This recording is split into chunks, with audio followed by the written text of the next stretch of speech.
Hello, Accelerated Math 7-8 students. We are working in Module 14, and this is Lesson 9. And Lesson 9 is called An Application of Linear Equations. Okay, let's take a look at it together real quick. An application of linear equations. Our goal for today is, today you will practice solving linear equations to get complete solutions. The question I want you to be thinking about is, what are the steps for solving linear equations? And so basically, the way that we're going to prove this is you're going to show what you know by information that you are given.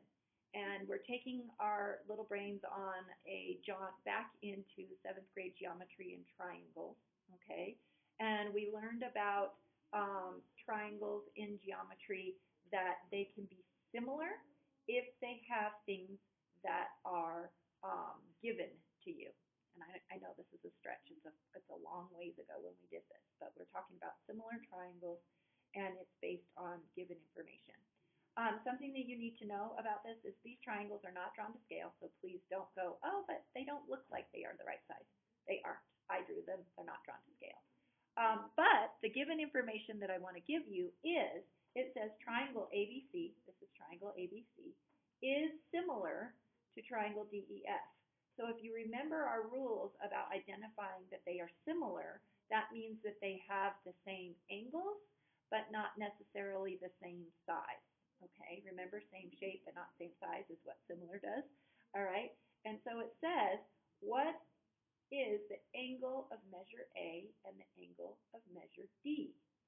And so what you know right here is that because this right here has one arc on it, and this one has one arc on it, it's telling you by these little symbols on the triangle that these are the same size. Now, if they weren't that, then they would have different arc sizes. So, for example, just to remind you and jog your memory, do you remember when we would have a triangle that looked like this, and a triangle looked like this, and this one had two, and then this one only had one, and maybe this one had two, and then this one had three? So that's what I'm talking about, the arc marks, because the arc marks tells you whether the angles are similar or not. So this is similar to this, and so we know that they are equal. All right, so remembering that, our job in this practice problem is to find the angle measure of A and find the angle measure of D. And we know that because they're similar, these two equal each other. Okay, so if those two equal each other, the question is, what are the steps for solving a linear equation? First of all, look at your x's.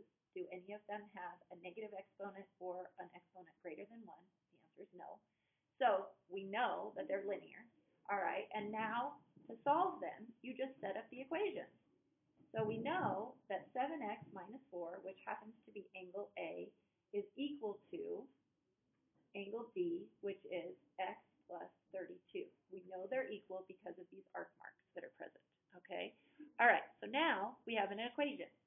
So remember the steps, because it says what are the steps for solving linear equations. The first thing that you have to do is you have to combine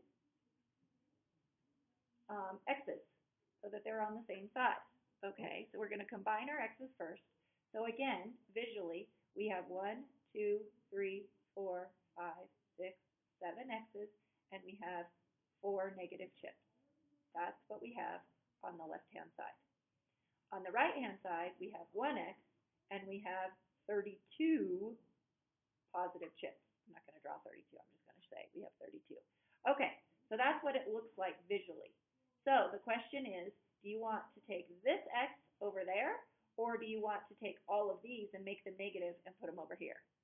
So for me, again, I've said it multiple times now, I would like to take the smaller amount of x's, make them negative, and move them over, because then I have a positive x to work with. So I'm going to subtract x off of this side, which creates a 0 pair.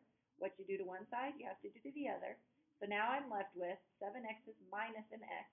So that gives me 6x's minus the 4 negative chips equals 32 positive chips. Now you're going to use the BU chart. So use BU chart. Okay, so that's the next step. So BU chart is right here. BU chart. I have a variable. It's being multiplied by 6, right? And then I subtracted 4. So to undo it, I'm going to add 4, divide by 6, and I'm going to be left with x. Okay, so I'm going to add 4 on this side, add 4 on this side. This becomes the zero pair, and because that zero pair is there, now I have 6x is equal to 32 plus 4, which is 36, right? And then I divide by 6, divide by 6. 6 divided by 6 is 1 times x is x. 36 divided by 6 is 6. So now I've discovered that x equals 6. Okay, so then the last step is that you have to check it and make sure that it works. Okay, so wherever there's an x, you put a 6. So right here, we have 7x minus 4 equals x plus 32. Let's see if this works. 7 times 6 minus 4 should be equal to 6 plus 32. Let's see if we're right. 7 times 6 is 42, minus 4 equals 6 plus 32. 42 minus 4 gives me 38. 6 plus 32 gives me 38, and they equal each other. They're balanced. So we now have proven that x has to be 6. Okay?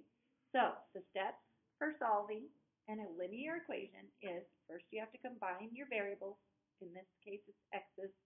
Then we're going to use a BU chart, and then we're going to check our answer to make sure that it's balanced on both sides of the equation.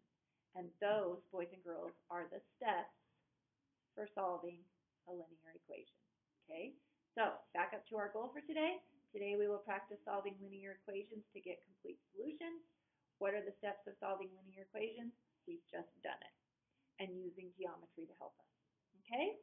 That's all I have for today. Thanks so much. Talk to you soon.